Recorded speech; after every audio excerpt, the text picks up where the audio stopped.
Alors donc, désolée, je m'appelle Saki ici et il y a aussi Chloé Bellec de l'Université de Tohoku.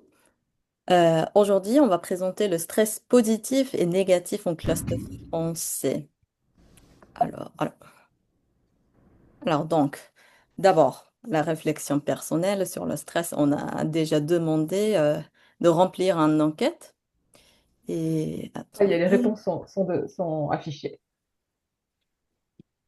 comment? Les réponses sont affichées, c'est bon. Ah, tu peux aller à la page directe Ah tout de bon? suite Ok, ok, parce ok, que ok. Très bien, merci. Désolée. Alors, donc.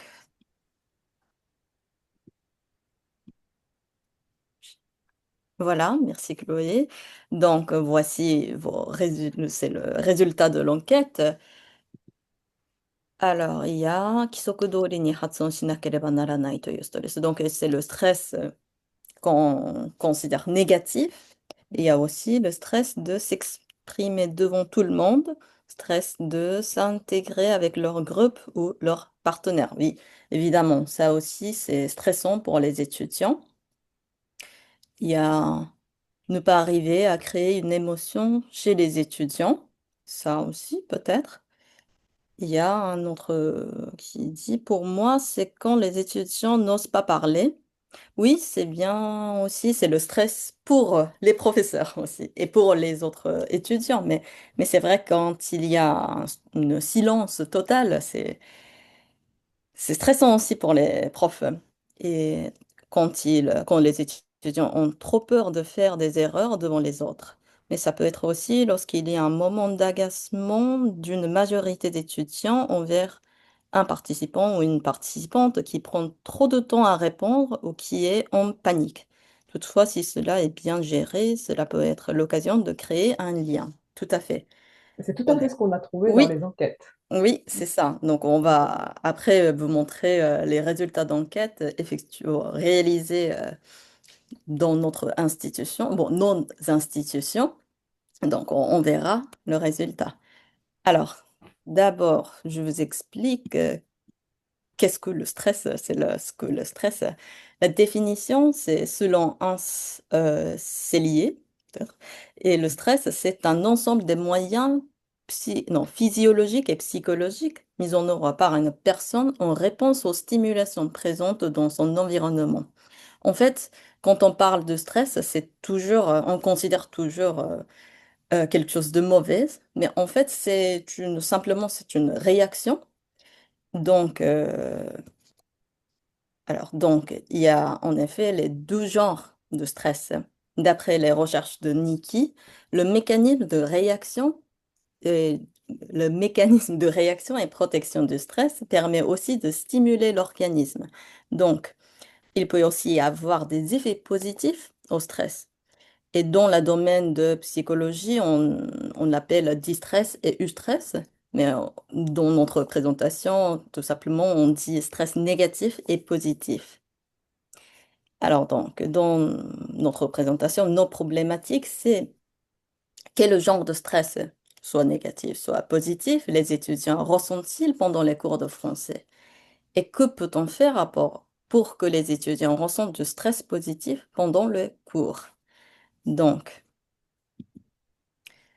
voici notre plan de cette présentation. Donc, premièrement, je vais vous expliquer à quoi correspond le stress négatif et celui positif d'un cours de français. Et deuxièmement, c'est Chloé Bellec qui vous explique les procédures pédagogiques concrètes qu'on pratique dans nos cours pour instaurer du bon stress. Les procédures, ce sont ce qu'on appelle contrat pédagogique, où on utilise aussi fiches de notes, et il y a aussi le système des tampons qu'on pratique et des tests oraux. Et le troisièmement, on veut bien discuter avec vous, c'est comment conserver le niveau de stress. Je veux dire le bon stress. Alors donc, qu'est-ce que le stress négatif et le stress positif selon les étudiants? On a en fait effectué les deux enquêtes l'année dernière. Donc, une première enquête, on a fait avec les étudiants de 6 universités et on a eu des réponses, bon, 337 réponses et c'était en fait réalisé au premier semestre. Et après, Chloé et moi, on a lu et on a analysé les enquêtes et on a mis euh, euh, comment dirais-je, quelques pratiques. C'est ce que je viens de dire, c'est le tampon, le système de tampon, la fiche de notes, etc., etc. Et la seconde enquête, on a fait aussi au 12e semestre, à la fin du 12e semestre. C'est en fait, on a fait dans l'université de Tohoku et l'université Keio. Et donc, en total, on a eu 556 réponses de la part des étudiants. Alors, qu'est-ce que le stress négatif pour les étudiants? On a eu des réponses variées, mais celui plus, Est-ce que tu celui veux qu'on que a. j'explique cette slide? Comment? Est-ce que tu veux que j'explique cette slide? Oui, Alors, je prends oui, la oui, oui, parole juste merci, parce que c'est merci. moi qui s'est Hi, occupé de cette slide, donc ça va être bien plus sûr. facile pour la présenter. Oui, Donc on a demandé aux étudiants qu'est-ce que c'était pour eux le stress, le Warui Kinchokan, stress négatif, et le Yoi Kinchokan. Et ce qu'on a remarqué, c'est que dans toutes les réponses des étudiants, qui étaient des réponses libres, c'est que c'était surtout la prise de parole qui était vraiment un grand facteur de stress avec 73%. Et on va remarquer que les deux plus grandes, et vraiment les tops dans le stress, c'est en lien avec le professeur. D'où l'importance de cette présentation, c'est quand les étudiants font une réponse, c'est la pression ou la colère qu'ils vont ressentir du professeur qui va peut-être s'énerver, se mettre en colère. Et donc ça, c'est vraiment un stress qu'ils perçoivent comme négatif, ce qui est tout à fait acceptable. Et l'autre, c'est plutôt le regard des autres. C'est quand on va se tromper, c'est est-ce que les autres vont se moquer, c'est vraiment la honte de se tromper devant les autres. Et le reste, qui est un peu plus faible, correspond toujours aussi à la prise de parole, c'est quand le professeur n'accepte pas les erreurs. Donc ça, c'est vraiment quelque chose qu'on peut changer, nous, en tant que professeur. Donc c'est vraiment quelque chose d'important à savoir. Il y a aussi le fait d'être moqué, donc pas forcément le professeur, mais aussi les autres. Et comme on a vu tout à l'heure dans les réponses de l'enquête, parfois un étudiant, une étudiante, il y a un problème, ça se passe mal et l'ambiance tombe. Et là aussi, c'est aussi un facteur de stress négatif pour les étudiants. Et dans les autres facteurs, bah, c'est des facteurs aussi assez typiques sur quand ils s'entendent pas avec des étudiants, avant un test, avant des devoirs, quand ils se sont trompés, ils se découragent, et ce genre c'est assez commun, mais ici, vraiment, la chose à retenir, c'est que le stress négatif, c'est vraiment la prise de parole et c'est très lié à l'attitude du professeur. tout à fait. Donc, voici les. On voit aussi les commentaires de la part des étudiants. Ils ont peur, en fait, d'être ganzumé. Donc, s'il y a un professeur ou une professeure qui demande plusieurs fois la même question, et c'est aussi stressant pour les étudiants, et si on se trompe, et si quelqu'un se moque de moi, ça aussi, ça a créé euh, un stress négatif.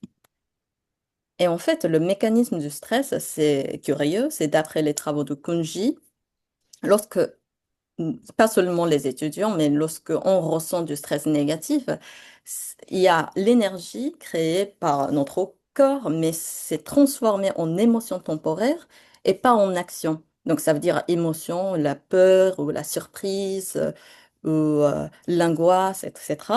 Mais quand on ressent du stress positif, cette énergie ne va pas dans l'émotion, mais va plutôt vers l'action. C'est-à-dire, quand on ressent du stress négatif, on devient un peu comme l'image, hein, comme une tortue qui se gare, bon, qui se bloque et qui ne va pas en avance. Mais quand on ressent du stress positif, c'est comme les sportifs, les footballeurs avant le match. Et on s'inquiète, mais on est aussi content de participer au match. Donc, Là, c'est le bon stress, le stress positif qui fait quelques effets dans notre corps. Et en fait, c'est aussi lié euh, avec les performances. En fait, quand on est, par exemple, chez nous et quand on se douche, on est tout tranquille, on est relaxé, dans ce cas-là, on est dans la zone de confort, on dit comme ça, selon les recherches. Mais quand par exemple les professeurs interrogent ou bien quand les professeurs sont en colère et quand les étudiants se bloquent, alors là, dans ce cas-là, ils sont dans la zone de danger, on appelle comme ça. Mais il y a aussi une autre zone qui s'appelle zone de performance. Et quand on est là, il y a aussi du stress. Mais ce stress va vers l'action. Il fait aussi un effet positif. Donc, nous, les professeurs, on veut que les étudiants soient dans cette zone de performance. Alors, qu'est-ce qu'on peut faire et qu'est-ce qu'on peut avoir le stress positif dans, chez les étudiants? Alors, on a demandé aussi aux étudiants, mais qu'est-ce que c'est pour vous le bon stress? En fait, le stress, le mot comme japonais, ça lié tout de suite l'angoisse ou bien la colère. Donc, on a demandé, on a changé le terme, on a demandé qu'est-ce que pour vous le i-kinchokan. Donc, voici les résultats. Et étonnamment, il y a aussi, il y a trois facteurs. Le premier facteur, c'est l'ambiance de classe. Et le deuxième, c'est la prise de parole. C'est étonnant quand même.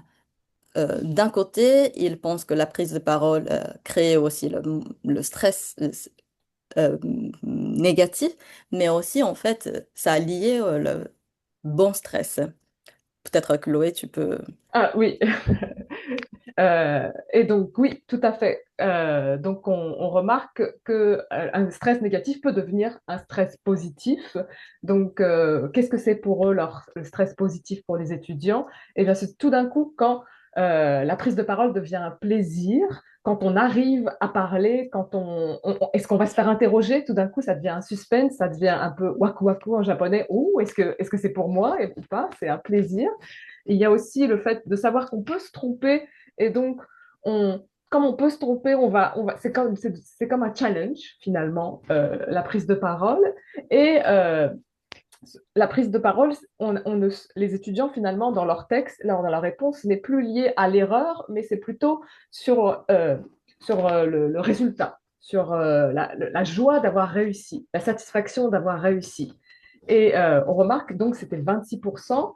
Et ce qui était très intéressant dans ces réponses, c'est que le Yoi Kinshokan, c'était l'ambiance. Et cette ambiance de classe, on va peut-être voir avec les réponses. Est-ce que tu peux montrer la slide suivante?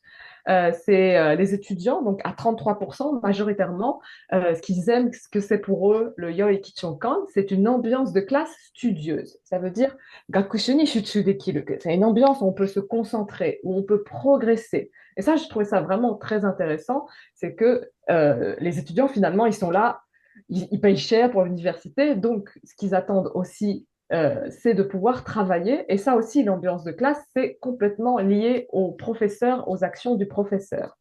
Donc, tout à l'heure, comme je disais, pour la prise de parole, comme on l'a vu, c'est le waku waku. Comme on n'a pas peur de se tromper, Machiga itemo hajito omoanai, comme on n'a pas peur de se tromper, on a envie d'essayer. Donc, il y a vraiment ce plaisir de tenter de peut-être réussir. Et on a vu aussi qu'à 17%, c'est le fait de travailler ensemble, par exemple, de devoir suivre le groupe.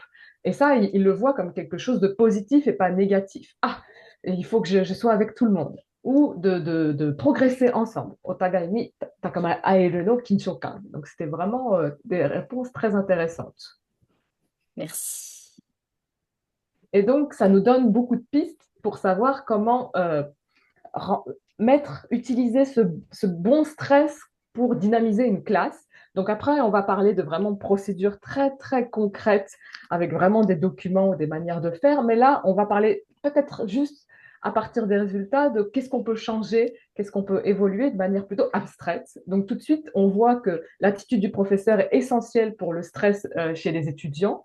Donc on avait aussi que le fait de savoir qu'il pouvait se tromper, ça pouvait transformer du stress négatif en positif, donc vraiment valoriser les efforts, être agréable, enfin avoir un visage souriant, peut-être donner une autre chance.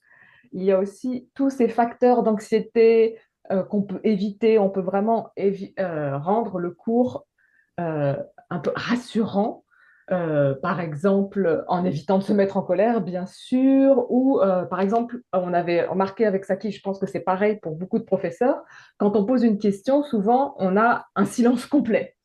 Et pourtant, on sait que les étudiants savent, parfois ça peut être une question extrêmement simple, mais aucune réponse. Et on a remarqué que dès qu'on leur demandait de vérifier ensemble, en leur demandant allez-y discuter ensemble, tout d'un coup, le fait de vérifier la réponse avec la personne à côté, euh, ça j'ai oublié le verbe ne me vient pas, mais au moins ça allégeait et les étudiants arrivaient tout d'un coup à prendre parole, à lever la main pour participer. Donc c'est des petites techniques comme ça qui fonctionnent.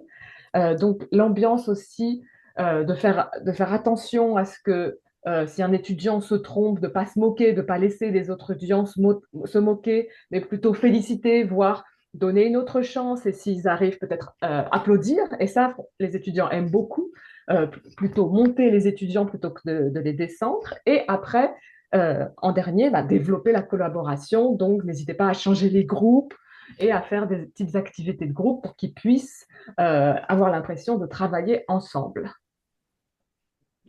Est-ce que tu peux passer à la slide? Merci. Et donc maintenant, on va passer donc à peu près trois ou quatre procédures assez vraiment des choses très concrètes sur ce qu'on peut faire. Donc, vas-y pour la slide suivante. Pour moi, pour que le bon stress fonctionne, il faut tout de suite mettre en place cette ambiance studieuse dont les étudiants parlaient. Et pour ça, ce qui est très important, ce sont ces deux éléments. C'est le contrat pédagogique qui vraiment clarifie la situation et la fiche de notes qui permet de savoir où est-ce que sont les étudiants, où est-ce qu'ils en sont dans le semestre. La slide suivante, merci. Et donc, le contrat pédagogique, moi j'aime beaucoup l'image de la carte. Je pense que les étudiants, ils sont comme l'image que vous voyez. Ils savent qu'ils doivent apprendre le français, mais ils ne savent pas trop où est-ce qu'il faut aller. Et donc, le contrat pédagogique, c'est vraiment comme une carte avec l'arrivée au bout. Et donc, ils savent que pour ce crédit magique, euh, il faudra avoir tant de points à tel test, qu'il ne faudra pas être trop absent, qu'il faudra participer. C'est vraiment des éléments essentiels et c'est ce contrat pédagogique qui permet aux étudiants d'avoir toutes ces informations tout le long du semestre et ça vraiment, ça permet de savoir où est-ce qu'ils vont. Et donc, on va vous montrer ici, c'est le contrat pédagogique de Saki, où on voit bien que les explications claires, par exemple, sur le retard et l'absentéisme sont bien indiquées, euh, et comment l'évaluation aussi, à la fin, comment elle est comptée. Ça, c'est vraiment des éléments importants, surtout pour la participation. Ils vont savoir que, il va falloir participer tant, ça va compter 25% dans la note, et donc il va falloir participer. C'est vraiment des éléments clairs qui vont aider à mettre en place ce bon stress. Et autre élément, maintenant, c'est la fiche de progression. Donc tout à l'heure, nous avions l'image de la carte. Et maintenant, une fois on a commencé sa randonnée, ce qui est très important et ce qui est très motivant, c'est de savoir où est-ce qu'on est, d'où l'image de la montre. C'est ce genre de montre Garmin que j'utilise beaucoup quand on court. Ça donne vraiment euh, l'heure, évidemment, mais combien de kilomètres à faire. Donc, on sait qu'est-ce qu'on a fait comme kilomètres et qu'est-ce qu'il nous reste à faire.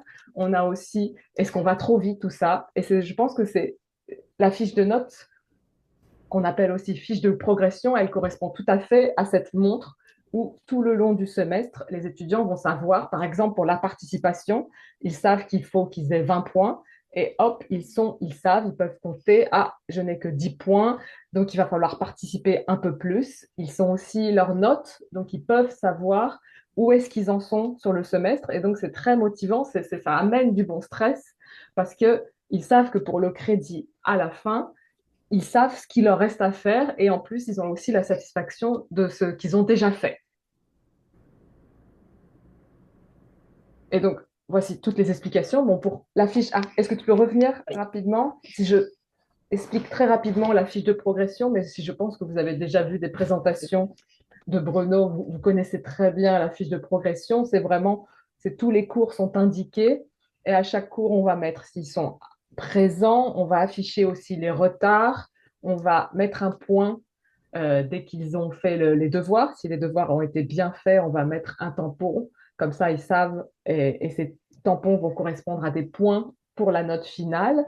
Il y a toutes les notes des tests et il y a aussi toute la participation qui est notée avec des points et aussi les tests oraux qui peuvent aussi être notés avec des tampons. Et ça, c'est vraiment très bien pour l'autonomie des étudiants. Et pour ce bon stress, on a vraiment vu que c'était extrêmement lié à la prise de parole.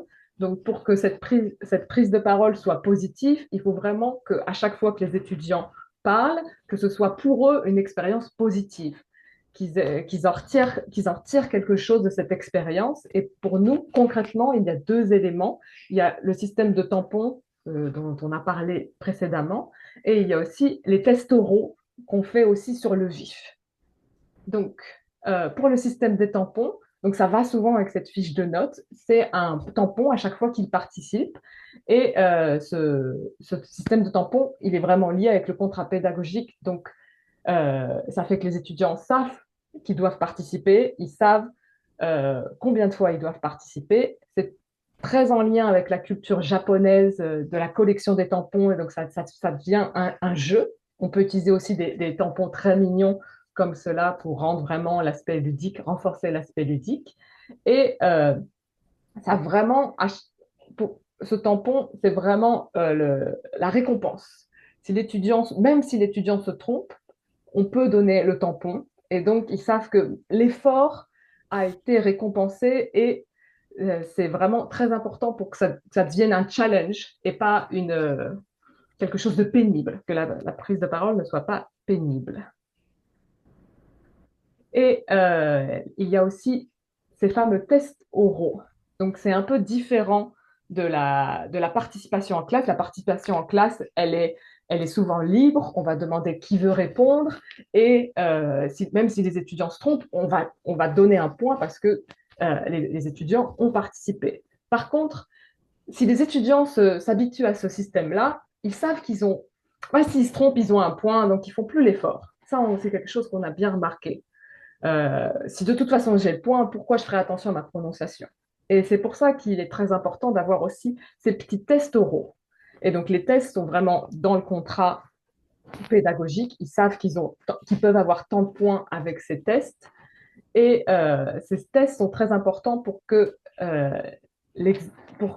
l'apprentissage ait de la valeur, pour qu'ils sachent que l'exercice de prononciation ou l'exercice de communication qu'ils font, ça va être utile pour le test. Et donc, pour ce test oral, quand j'ai commencé à enseigner, moi, souvent, ça m'arrivait souvent de le rater, en fait, où finalement, l'ambiance plombait. Les étudiants, ça stressait les étudiants. Je sens c'était assez désagréable. Et parfois, j'ai arrêté, j'ai dû un peu reprendre ma manière d'enseigner. Et récemment, les tests oraux sont vraiment une réussite et les étudiants ont beaucoup progressé. Et je pense que c'est surtout pour ces points-là, que j'ai beaucoup appris avec les professeurs présents ici. C'est ce qui est très important pour ces tests oraux, c'est donc, comme on a dit, d'enlever tous les facteurs de stress, d'anxiété. Donc, c'est d'abord de prévenir du test. Il va avoir un test. Ce que vous faites, c'est important parce qu'il va avoir à faire un test et de même indiquer qu'est-ce qu'on va faire au test. Préparez-vous pour ce test. Et autre élément important, avant, moi, quand je posais une question et si l'étudiant se trompait tout de suite, je ne donnais pas les points. Et donc, c'était devenu pénible finalement pour les étudiants parce qu'ils savaient qu'il fallait absolument qu'ils réussissent pour avoir les points. Donc, finalement, ils ne voulaient plus passer le test. Alors que maintenant, si je dis, il y a une petite erreur, hop, ils se corrigent et finalement, c'est l'apprentissage. Comme ça, ils comprennent par eux-mêmes qu'ils se sont trompés et ils arrivent à retrouver la bonne prononciation ou la bonne grammaire. Et c'est vraiment un élément essentiel de ce test pour qu'ils puissent apprendre et qu'ils puissent comprendre aussi qu'ils peuvent s'améliorer par eux-mêmes, que toute l'information ne vient pas du professeur et que c'est juste pour les aider à progresser. Il y a aussi, j'ai remarqué parfois, quand c'est des thèmes un peu difficiles, tout d'un coup, l'ambiance plombe et ce qui permet de vraiment motiver les étudiants, c'est à ce moment-là de demander qui veut passer le test. Et tout d'un coup, le test prend une autre ampleur, c'est plutôt les étudiants qui savent qu'ils sont prêts et donc qui veulent passer le test et ça change complètement l'ambiance de la classe et ça c'est vraiment très très utile. Et enfin c'est quand on a par exemple des étudiants un peu d'un niveau un peu plus faible et pour éviter comme on a vu tout à l'heure que les autres étudiants aient un peu pitié quand ça traîne, la réponse elle vient pas tout de suite, c'est pas forcément de donner les points mais de remercier de l'erreur parce que les autres étudiants vont la faire ou l'auraient fait, donc, c'est vraiment pratique que cet étudiant ou cette étudiante fasse une erreur et aussi de finalement applaudir à la fin, parce qu'à la fin, on a permis à l'étudiant de réussir et l'applaudissement, ça permet un peu d'alléger toute l'ambiance, de dire, bon, on applaudit tous pour l'effort, pour les 5 minutes passées sur cet étudiant. Ça passe pas 5 minutes, mais des fois, ça paraît 5 minutes. Et comme on l'a vu aussi, même si on met en classe ce bon stress, on a remarqué que les étudiants, ils s'habituent à force du système et que le stress diminue. Et on revient dans la zone de confort dont parlait Saki. Et le problème de la zone de confort, c'est que le cours, il peut être intéressant, ils aiment bien le cours, mais sans le stress, eh bien, on remarque qu'ils étudient plus. Ah, est-ce que tu peux passer à la slide suivante? Oui, on voit qu'avec la baisse de stress, bon, il y a plus de challenge finalement. Il y a plus de challenge et donc ils travaillent moins, je pense. Et comme ils vont un peu moins travailler, ils vont aussi se sentir moins progresser et en conséquence, la motivation aussi, elle baisse. Donc on a remarqué récemment, c'est des choses qu'on remarque petit à petit dans notre parcours, c'est que dans une classe, il faut finalement ajuster un niveau de stress, peut-être augmenter le niveau de stress dès que les étudiants sont habitués. Et c'est quelque chose dont on voulait absolument discuter avec vous parce que je pense parmi tous les professeurs présents, vous avez de nombreuses années d'expérience et donc vous avez sûrement observé ce phénomène et vous avez peut-être tous une manière de faire par rapport à ce stress quand vous sentez les étudiants qui sont très à l'aise, qui aiment le cours, mais qui ne travaillent plus. Et donc, vous avez, je suppose, tous quelque chose, peut-être un truc qui fonctionne. Et donc, on voulait vous proposer de vous séparer en break room, en peut-être une ou deux ou trois Oui, break peut-être. rooms, et vous laisser discuter librement sur ce sujet. Vous pouvez aussi parler du stress positif, négatif, et qu'est-ce que vous faites en tant que professeur, et surtout sur ces deux questions. Si vous avez déjà observé ce phénomène, peut-être vous ne l'avez pas fait, et est-ce que vous faites quelque chose en particulier face à cela?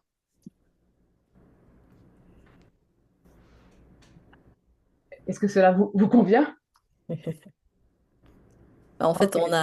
on se disait que on- avec les étudiants de première année, on n'a pas beaucoup de ce problème-là, mais avec les étudiants qui sont redoublants ou bien qui sont en deuxième année ou en troisième année, et ils ont un peu cette habitude ou lassitude même. Donc, on veut bien avoir des conseils. Donc, c'est comme ça qu'on a décidé là, notre troisième partie. Voilà. Donc, Donc, c'est on va vous laisser partir en break room pendant peut-être oui, 20 minutes. mais c'est Chloé qui doit faire le breakout room, n'est-ce pas? Oui, j'ai Est-ce que fait des tu as... breakout rooms. Ok, très bien. On vous laisse discuter pendant 5 minutes et une fois que vous revenez, on vous demandera de faire peut-être le leader de chaque groupe. On pourra à demander peut-être qu'est-ce que vous, un petit matomé, un petit résumé de vos échanges. Donc n'hésitez pas pendant vos discussions, peut-être trouver un leader, quelqu'un sera porte-parole pour votre groupe et pour donner un petit résumé des discussions. Et donc, c'est bon pour tout le monde? Ok, eh bien, c'est parti, je vous envoie et on vous retrouve dans 5 minutes.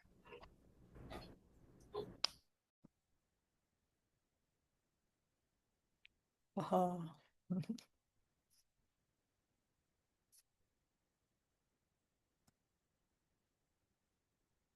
Salut Bon, Mallory. salut. Le- Comment? J'avais une... On n'est que trois. Hmm. C'est pas possible. Je sais pas pourquoi. Est-ce que je peux poser une question? Bien Comment, sûr. comment les enquêtes, est-ce que le public, c'était uniquement des étudiants japonais ou il y avait aussi des étudiants en échange qui pouvaient être inclus?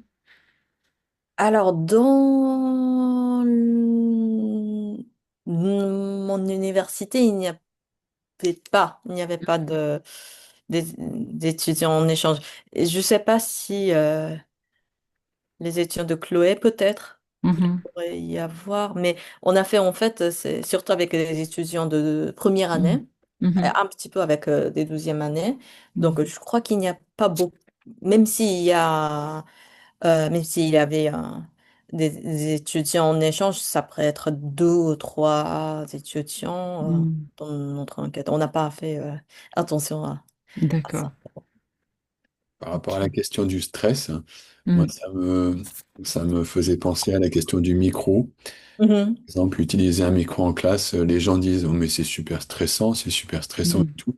Et en fait, mhm, je suis arrivé à la conclusion presque inverse maintenant, qui est que quand quand on utilise un micro, ça diminue le stress, mais, ou alors c'est plutôt ça met le stress au bon mhm. endroit. Ouais. C'est-à-dire que au lieu que le prof parle avec une grosse voix ouais, et puis répète les erreurs des étudiants avec une voix Mhm, très forte, ce qui est un mauvais stress. mhm, On a le stress de la performance. Donc, tout le monde parle avec une petite voix calme et tout. Et puis, par contre, on entend si c'est vrai ou pas vrai, quoi. mhm, Si c'est faux ou correct ou pas correct. Et du coup, il y a le stress de la performance, qui est un bon stress, et pas le stress de la grosse voix du prof qui est là debout mhm, face à ces pauvres petits étudiants assis et tout effrayés. Hmm. oui, oui, mhm, tout à fait. Bon, mhm. moi aussi, cette année, j'utilise le micro avec mes étudiants et ils adorent. Quand ils prennent la Ah ouais. parole et quand j'oublie de Mhm, leur donner le micro parce qu'ils Hmm. sont mhm, nombreux, mhm, 35, 40, mhm. donc des fois Ouais. je dis allez-y, comme ça, et eux ils me demandent mais le micro, ok.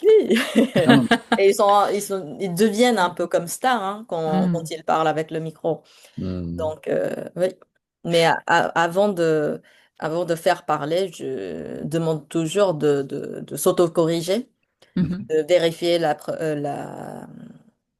prononciation. Parce que mhm, même si, bon, ils se trompent, ça va, c'est pas sa faute, mais c'est leur mhm, faute. Et ça, mhm. la, Hmm. la, la responsabilité se Oui, dilue. dilue, Mhm, voilà, mhm. tout à fait. Les Et flux.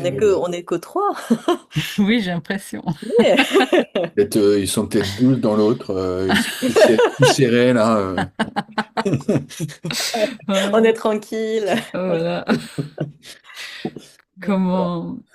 Ouais, moi j'ai observé ça en fait là, et c'est un petit peu un problème là que j'ai en ce moment. Mais en fait, j'ai des classes cette année, c'est la première fois, uniquement d'élèves en échange, d'élèves étrangers. Ah oui. Ouais, De et quelle, ils sont quelle a- nationalité? alors il y a des Népalais, il y a du Sri Lanka, du Vietnam, pas mal de Vietnamiens aussi, et une quatrième nationalité, j'ai oublié, mais c'est ça, c'est l'Asie. L'Asie, d'accord. Ouais, hein. Et en fait, bah, j'ai fait avec le système des tampons. Alors au Mhm. début, oui, ça marchait bien. Ils- Mais alors là, disons que je suis en train d'un peu de calmer le jeu parce qu'il y en a qui sont là. Un tampon, un tampon. Oui, mais attends, t'as rien fait là. Là, ils réclament en fait. C'est Oui. vraiment une dynamique. En fait, j'ai pas besoin d'appuyer sur le levier pour les faire parler. En fait, moi, j'ai le problème inverse. Là, je dois les faire taire. Mm. Et c'est la première fois aussi que ça Mm. m'arrive. Et Oui. ouais. Oui, oui, il faut regarder bien Ah, les étudiants parce qu'en fait, dans l'autre université où je travaillais ouais. avant, ils étaient japonais, mais ils avaient tous les expériences à l'extérieur. Ils Mhm, ont fait un échange où ils vivaient mhm, avec leur famille je sais pas, aux États-Unis d'accord. Ouais. etc. Et donc là, ils étaient ultra motivés, donc ils voulaient tous prendre la parole. Alors dans ce cas-là, en fait, j'ai arrêté d'utiliser le tampon pour la Mm, prise de parole parce que en mm, fait, tout le monde prend la mm, parole. Donc là, c'est uniquement je l'utilisais pour pour l'absentéisme. mm, Mais donc il À la, faut, oui, à la limite, dans ce genre de cas, mm, le tampon, il peut jouer le rôle inverse, c'est-à-dire que mm. ceux qui ont déjà eu un tampon, maintenant, ils peuvent plus parler. oui. Ah ouais, ça serait pas mal. Mm. Peut-être essayer à partir de lundi. Ou sinon, je peux vous dire, Ouais. si tu prononces vraiment bien, je donne un tampon. Mm, Il ouais, faut ouais. Ouais, Oui, ouais. oui. Oui, à parce tous qu'en les... fait, il y Non. en a qui sont A1 et il y en a qui sont B1, quoi. Ah oui, c'est pénible. Oui, c'est très pénible. Ah Donc ouais, les ouais. A1, ils participent pas beaucoup, mais Oui, oui, oui. Donc mm, il faut changer le jeu. oui, c'est Mm. ça, hein, changer les règles du jeu, ouais, ouais, Oui, Hmm. ouais, Bon, on va peut-être retourner dans la salle oui. principale. ouais. Ah, Mm. bah, tout de suite, hein. Peut-être, Pour les autres groupes, Mais je me suis demandé si 5 minutes, c'était vraiment suffisant. ouais. Non, non, mais moi, ça m'est arrivé plusieurs fois d'être dans des groupes et ça a un peu changé ma façon de faire d'ailleurs quand je laisse les étudiants travailler en groupe parce qu'en réalité, à moins de 15-20 minutes, c'est c'est trop court, hein. Après, peut-être qu'on est des mauvais élèves. Peut-être que les autres, Oui. ils ont tout de suite Surtout moi, je sauté. crois que je suis une très mauvaise élève. J'entends jamais la cloche sonner et c'est le plus gros défaut, le plus gros reproche que me font les étudiants. Ah, mais ça a sonné 10 fois. On peut faire le tour des autres groupes et voir Bien sûr, bien sûr. si ça a fonctionné. Si ça n'a pas fonctionné, Hmm. on peut tout à fait revenir dans les groupes de discussion. C'est juste un clic, il suffit juste d'un clic. Est-ce qu'on peut peut-être demander d'abord au premier groupe constitué de Bruno, Emmanuel et Yulika? Yurika ou Emmanuel, vous voulez prendre la parole? Volontiers. Yurika utilisait le système de tampon propre à la méthode immédiate. Et elle en était satisfaite, je crois. Arrêtez-moi si je me trompe. Pour ma part, le système de tampon me pose deux inconvénients. Le premier, c'est que je dois courir d'un bout à l'autre de la classe et ça me rend sportif, hein, grâce à la méthode immédiate. Et deuxième problème, je ne sais pas comment sont vos salles de classe, mais les miennes ont des couloirs super étroits. Entre deux tables, j'ai peut-être 80, dans les 70 centimètres. Je dois me mettre de profil. J'effleure les visages de mes étudiants avec mes fesses, ce qui n'est pas forcément du meilleur effet. Donc j'évite de me déplacer en classe pour cette raison. Tu as des salles de Mm. classe comme au collège, lycée, c'est ça, avec des petites tables? Oui, exact, oui, oui, pardon, oui. Est-ce que Oui, tu as la possibilité d'avoir d'autres salles de classe? Mm. euh, alors, je crois que je dois, mis à part des call rooms, d'avoir des classes informatisées, non, je crois qu'elles sont toutes sur le même standard. Je n'ai pas d'amphithéâtre avec des bancs, je n'ai que des salles de classe avec des pupitres individuels. Mais la call Euh, room peut être une solution. Moi, je demande exprès d'être dans une salle où c'est des tables de deux, des longues oui, tables un peu à la française. Et donc, ça fait que Mm. parce que les petites tables, c'est très difficile, hein, je comprends ce problème. Et les étudiants sont trop près et font trop de bruit, je trouve. Ils ont du mal à s'entendre. Alors, moi, je préfère, c'est une classe plus grande de peut-être 80 étudiants. Et j'ai pas 80 étudiants, mais ils pourraient avoir 80 étudiants. Donc, c'est assez large. Donc, je peux bien les espacer. Il y a plus d'espace entre eux. Donc, n'hésite pas à aller voir les autres classes et la salle call. Je sais qu'il y a que Bruno faisait cours dans des salles call. Je pense que ça peut aussi très bien fonctionner. Moi, pour les tampons et la classe, je comprends aussi ce problème. Moi, j'ai le micro et je donne le micro aux étudiants et je demande aux étudiants de donner le micro. Mm. d'accord. Et je leur dis, donne le micro. Donc, des fois, ils me demandent qui c'est Monsieur Micro, mais Mais le Monsieur micro, Micro. c'est parce que la salle est très grande ou c'est simplement un instrument symbolique de prise de parole? alors, le micro, c'est vraiment parce que je suis un peu sourde et que les étudiants aussi vont avoir parfois honte de parler, donc ils vont avoir une très petite voix. Et souvent, le micro, ça permet que tous les étudiants entendent, et surtout moi. Et donc, c'est vraiment. Et il y a aussi un peu ce symbole de parole, mais c'est surtout pour pouvoir rendre la prononciation de l'étudiant audible pour tout le monde. Et donc, moi, je suis vraiment fan du micro. On, Ok. on a parlé un petit peu du Mm. micro aussi dans notre groupe, en disant que c'est quelque chose qui est considéré comme étant stressant, a priori, de mettre un micro devant la bouche des étudiants comme ça, et pas nécessaire et stressant et tout. Et en fait, c'est quasiment l'inverse qui se passe, c'est-à-dire que ça peut être un facteur de déstress qui enlève un certain stress et qui met le stress là où il devrait être, en fait. Mm. C'est-à-dire que quand il n'y a pas de micro, souvent le prof se retrouve à répéter d'une voix très forte ce que disent les étudiants qu'on n'a pas entendu, quoi, y compris leurs erreurs. Et ça peut être assez traumatisant d'avoir quelqu'un qui est en train de hurler devant soi, qui est debout, alors que nous, on est sans pouvoir, assis, etc., quoi.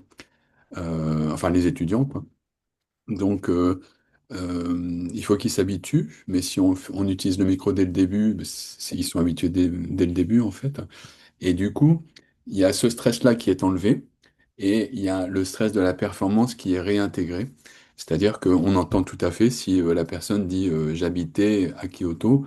Non, c'est pas ça, c'est j'habite. On entend parfaitement. Donc là, le stress, il est là où il devrait être, en fait, sur la performance de français.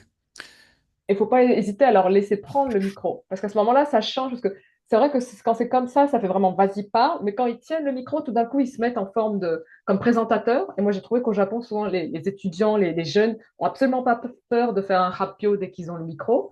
Et j'ai souvent vu des étudiants qui prenaient, tu sais, qui allaient prendre le micro comme s'ils allaient prendre leur prise de parole. Oui, hop, je veux. Et ça, je trouve ça assez important aussi, parce que ça les rend maîtres de leur prestation. Mm. Si je Et peux- est-ce que donc on continue avec le groupe donc de Bruno? C'est peut-être un Aki. Mallory qui va. Voilà. Mm. Ah, Mallory, vas-y. Ok. Oui, on avait justement utilisé le micro pour les faire sortir un peu de leur zone de confort. Ou bien, moi, j'avais évoqué un problème que, oui, la possibilité de changer en fait les règles de donner le tampon, surtout dans un contexte si les étudiants sont peut-être un peu trop actifs, ou du moins on s'entend plus parler. C'est un problème que j'ai actuellement. Donc voilà, adapter la règle pour donner les tampons. Et C'est-à-dire, par voilà. exemple, la rendre plus sévère, la règle? Non, c'est pas ce que j'ai compris. Non, c'est plutôt quand, à la rigueur, quand il y en a, on a parlé une fois, mais après on laisse la parole aux autres. Donc, au moins ne plus donner de tampon quand c'est pour prendre la parole, mais juste pour la présence et les tests finalement. Mais sinon, oui, Si ne, je peux me permettre, Mallory, ouais, en fait, Mallory parlait d'un contexte très particulier. C'est une classe oui, au Japon où il n'y a que des étudiants étrangers mm, asiatiques, donc ils sont pas comme les pas comme les Japonais. Japonais Ah du non. tout. Et du coup, il faut les retenir à un moment donné. Oui, Et il y a j'ai suggéré que éventuellement les tampons pourraient jouer le rôle de dire, toi, tu as déjà parlé, tu as déjà eu un point, maintenant tu te tais et laisse parler les autres. mm, Et puis après aussi, il faut être aussi exigeant, c'est-à-dire de dire les tampons, c'est pas gratuit. mm. C'est pas parce qu'on a dit, on a fait un son qu'on a un tampon. Il faut réussir une performance avec certains critères de qualité, quoi. Mais Ouais. c'est un point très, très, très important, c'est que ce système de tampon, il est vraiment adapté à un public japonais Mm, et qui ne sera pas mm, forcément nécessaire pour mm, un autre public. Et donc à ce moment-là, comme tu l'as dit, il ne faut pas mm, hésiter à faire évoluer les règles pour que ce mm, soit adapté à ta classe. C'est vraiment, en plus, c'était mm, vraiment un point clé de la discussion, hein, c'est de voir comment mm, on joue avec tout ça pour pouvoir Mm. s'adapter à son contexte. Mm. J'ai eu, pardon, je veux pas monopoliser la parole, mais j'ai eu un autre écho de quelqu'un qui utilisait le système que Bruno Jacta a présenté, c'est-à-dire des bonus, des points de bonus pour les gens qui sont volontaires pour parler. C'est donc pas le test, mais le mhm, volontariat. Et il s'est retrouvé avec, comme un peu comme Mallory, en fait, des étudiants qui levaient la main tout le temps, alors qu'ils mm, n'étaient pas prêts, en fait. Et j'ai dû lui dire, bah, il faut devenir plus sévère à ce moment, à un moment donné. Il faut leur dire, écoutez, on n'est pas au jardin d'enfants ici. Si vous levez votre main, c'est que vous êtes prêt. Et si vous n'êtes pas prêt et que vous m'avez fait perdre mon temps, je ne vais pas être content, quoi. Et vous, en tout cas, vous n'aurez pas de tampon. Ouais. Et c'est vrai que c'est un point très important que tu dis, c'est parce que si on laisse toujours ceux qui ont envie de parler, les autres vont savoir qu'ils n'ont Mm. pas besoin de parler. Et donc, ils vont arrêter de faire des efforts. Et c'est là où c'est important de garder ce suspense. Bien sûr, pas rendre la parole traumatisante en attaquant tout de suite, Mm. mais de garder des moments un peu de suspense sur qui ça va tomber pour qu'ils sachent que ce qu'ils se font aura un intérêt et qu'ils seront peut-être interrogés. Et C'est comme un tu autre parlais de groupe, hein. Bruno Jacquetin, on va pouvoir passer comme ça, smooth, au groupe. Ah, mais non, on a déjà parlé de Bruno, mais est-ce que tu as quelque chose à ajouter? Oui, on a déjà parlé. Bah, je vais rebondir sur ce dont vous parlez. On vient de faire une enquête justement auprès des étudiants. Et puis on a découvert quelque chose d'intéressant, c'est que comme ils ont droit qu'à 2 points maximum de participation par cours, on aurait pu croire qu'ils arrêtent de participer une fois qu'ils ont les 2 points. Et en fait, il y en a beaucoup qui continuent à lever la main. Hmm. Et on a aussi posé des questions, mais pourquoi vous ne levez pas la main? Parce qu'il y en avait certains qui ne lèvent plus la main une fois qu'ils ont Mm. les 2 points. Et les 85% des étudiants ont répondu, c'est pour laisser les autres, c'est pour laisser la prise de parole aux autres. Moi, j'ai trouvé ça extraordinaire. Mm. Et je voulais vous en parler parce que, en fait, c'est pas tant l'outil qui est important, c'est pas le tampon, etc. Mais c'est bien ce que vous avez relevé, ça qui est Chloé. Il me semble que c'est justement l'attitude du prof et le fait d'avoir créé une bonne ambiance Mm. et le fait d'avoir créé des espaces pour les étudiants pour qu'ils puissent s'entraider. Et quand on a instauré ça en cours, en fait, les problématiques de tampons et tout ça, ils disparaissent plus ou moins. Parce qu'on se retrouve avec une ambiance de classe vraiment bien. On a un groupe soudé, ils savent, ils ont compris. Ah, mais on est là pour s'entraider. Mm. Souvent, c'est pas moi. Quand les étudiants font une erreur, par exemple, je demande toujours aux autres étudiants de la classe qui peut aider Saki, qui peut aider Mm. Chloé. Et on a toujours des volontaires et ils vont donner la bonne réponse. Donc ils comprennent après rapidement que finalement c'est cette ambiance qui fait que voilà, ils s'auto-régulent. Et donc c'est rare. Mais on aura parfois, c'est rare, mais on aura parfois une personne qui lève la main tout le temps et Mm. qui pour dire n'importe quoi. Mais Euh, après, on ouais. peut, on peut jouer et travailler Ouais. avec personne. Ok. Alors moi, si je peux, mais là, ça m'a fait penser à une idée parce que moi, j'ai un problème, c'est que il lève même pas la main, quoi. Enfin, il y en a quatre, cinq qui parlent en même temps et Et c'est c'est très, pas un public japonais que tu as. ouais, pas du Donc tout. c'est super parce que là, je pense que la suggestion de Bruno Vagneux, elle est excellente. Mm. Pas de point de participation. Mm. Et peut-être tu pourrais trouver un autre système où c'est des points de coopération Mm. Ouais. et des travaux qu'ils font ensemble. Mm. Pour qu'ils puissent, parce qu'ils ont besoin beaucoup de parler. Donc, Mm. plus tu crées des groupes, par exemple, de 3 4 personnes, et plus ils ont l'opportunité de parler entre eux en Mm. petits groupes, ça va pas créer autant une problématique pour toute la classe. Et tu peux demander à chaque Mm. fois dans le groupe qu'il y ait une personne seulement qui fasse après le rapport ou qui donne la bonne réponse pour le groupe. Et il faut Mm. trouver d'autres systèmes Ouais. pour gérer. Moi, j'ai enseigné à des Espagnols, à des Américains du Sud et tout, et j'utiliserais pas du tout la fiche de progression. Ça marcherait pas du tout avec eux. Mm. Merci. Merci Bruno, parce que Mm. oui, n'ayant pas d'expérience avec des publics étrangers, j'attendais un peu que tu prennes la parole sur ce point, car je me disais que tu devais sûrement avoir un autre système avec ce genre de public, et donc merci en tout cas. Et, euh, et pour ce que tu as expliqué aussi précédemment, on va laisser la parole au groupe qui était quatre. Donc c'est vrai que c'est normal que ça vous ait pris un peu plus de temps. Les autres groupes n'étaient que trois. Est-ce que quelqu'un vous aimerait prendre la parole? Olivier, peut-être juste tu as quelque chose à partager, parce que c'est vrai qu'on n'en a pas tellement parlé finalement, donc vas-y, n'hésite pas, hein. Et alors à ce moment-là, c'est maintenant hein, le moment idéal pour partager. Si par rapport à ce que vous avez entendu, ou est-ce que quelque chose de vos cours, est-ce qu'il y a quelque chose que vous aimeriez partager sur ce sujet? Ouais. Est-ce que je peux plutôt partager une expérience, c'est-à-dire poser une question? Bien sûr. En, en ce moment, j'ai un cours de donc composition française qui part du manuel de d'Azra, ça s'appelle écrire écrire, je crois, écrire à l'école, quelque chose comme ça, je sais plus exactement, mais enfin c'est Alma. Et dans la classe, j'ai des niveaux très hétérogènes. Donc on a des deuxième années et des troisième années. Et, euh, et donc j'ai un problème, c'est qu'il y a un stress des deuxièmes années de se retrouver avec des troisième années et des troisième années qui sont très bons. Et puis il y a du coup une zone de confort pour les troisième années. Et donc comment on peut faire? Comment je peux faire pour motiver les uns et que les autres soient pas dans leur zone de confort, c'est-à-dire dans leur zone de sommeil? En faisant parler tout le monde, parce que quand les troisième années parlent, les deuxième années comprennent pas ce qu'ils disent, et je me retrouve un peu dans une situation, moi, de stress pour gérer tout le monde.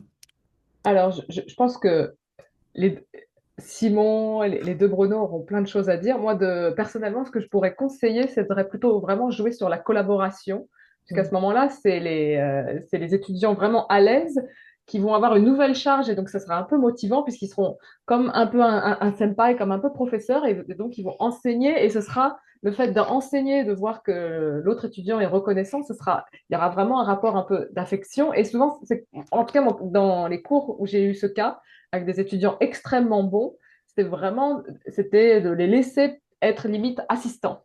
Hmm. Pas forcément le laisser noter ou pas, mais de vraiment le laisser expliquer aux autres étudiants la grammaire ou de les laisser aider. Et donc moi, ce serait mon conseil, mais j'aimerais vraiment avoir l'avis d'autres professeurs. J'ai cité Simon et Bruno, mais bien sûr, si quelqu'un a un d'autres conseils, Saki. Bah, moi aussi, hein, j'essaie toujours de faire collaborer avec les autres étudiants. Moi, quand j'enseigne, ce n'est pas la rédaction, mais c'est la traduction. Et là, je demande pas de traduire toute seule ou toute seule, mais c'est plutôt de traduire ensemble en groupe ou bien par pair, par partenaire. Et là, ils donnent un peu des avis l'un l'autre et comme ça, ils composent quelque chose ensemble. Donc, ça devient un travail collaboratif et ça donne aussi une satisfaction parce que quelqu'un qui n'atteint pas au niveau, mais il y a quelqu'un qui a expliqué, qui a aidé, comme ça qu'ils ont un trésor, une traduction. Et là, ils sont vraiment satisfaits. Donc, je crois, je vous encourage de faire collaborer. Hmm. Ouais, oui, Donc toutes les deux, vous pensez qu'il vaut mieux faire des paires oui, oui. hétérogènes et jouer là-dessus plutôt qu'essayer de regrouper les étudiants entre niveaux? Je pense, peut-être je laisserai même Simon, parce que Simon, Mm. c'est vraiment, ça m'étonne, mais vraiment, voilà, faire des groupes de niveau et de surtout mettre les plus faibles avec les plus forts. Je pense que ce serait vraiment mon conseil et je vais laisser la parole à Simon. Ouais, moi, je suis monsieur groupe, mais bon, de toute façon, j'en parlerai tout à l'heure sur les cours de deuxième année, parce que bon, le centre de ma méthode en deuxième année, que j'ai en fait, j'applique maintenant partout, c'est de faire des groupes de quatre qui changent chaque semaine et qui soient aléatoires, en fait. Et en fait, le aléatoire, c'est justement éviter les groupes de niveau et avoir plutôt en effet, comme ont expliqué Esaki et Chloé, des phénomènes d'entraide qui vont se créer dans le groupe. Je pense que c'est extrêmement efficace et ça fait qu'ils passent un bon moment. Et le fait de changer chaque semaine, c'est pour éviter que s'ils se retrouvent avec quelqu'un qu'ils n'aiment pas trop, par exemple, voilà, que ce soit, si c'est pendant toute l'année, ça va les déprimer. Mais aussi parce que ça permet de varier en fait les personnes avec lesquelles ils travaillent. Et je pense que c'est un rapport direct avec la présentation de Chloé Saki sur le bon et mauvais stress, en fait. C'est-à-dire que le fait de travailler avec des gens qui connaissent pas très bien et qui vont changer chaque semaine, il y a un stress, mais qui les rend sérieux, en fait, et motivés pour le cours. Et s'ils travaillent toujours avec les mêmes personnes, même si c'est par niveau, en fait, il y a un moment où ils vont se relâcher. Même les élèves très sérieux, il n'y a rien à faire parce qu'il n'y a plus d'enjeu, en fait, narcissique à travailler ensemble, en fait, d'une certaine façon. Et je trouve que le fait de changer, ça maintient, parce que Chloé parlait du maintien du bon stress, je pense que ça maintient le stress. Merci Simon. Est-ce que peut-être Laure ou Dominique, Madame Yata ou Madame de Crépy, ou quelqu'un d'autre, si quelqu'un d'autre veut prendre la parole, n'hésitez pas. Non, pas forcément. Bon. D'accord, aucun problème, hein, aucun problème. Je laisse une dernière chance si quelqu'un veut parler la parole, mais il est déjà Et 15h05, oui, donc il est je déjà pense qu'on peut l'heure, donc peut-être oui. aussi laisser la parole à Bruno pour sa présentation. Ok, ben Chloé Saki, en tout cas, un grand merci hein, à vous. Je pense que vous avez abordé vraiment un point hyper important là, à propos du stress négatif et positif. Euh, En tout cas, j'ai trouvé votre enquête hyper intéressante, hein. J'aimerais bien. Vous avez écrit un article là-dessus ou pas? C'est Oui. en On cours. va écrire. D'accord. Bon, ben, j'ai hâte de voir ça. Très bien. Bah, on va faire. Peut-être que tout le monde veut faire une petite pause. On peut commencer à 15h10 peut-être. On fait une petite pause de 4 minutes pour ceux qui ont besoin d'aller quelque part. Ok. On commence à 15h10 pile alors. D'accord, merci. Je vais me préparer comme ça.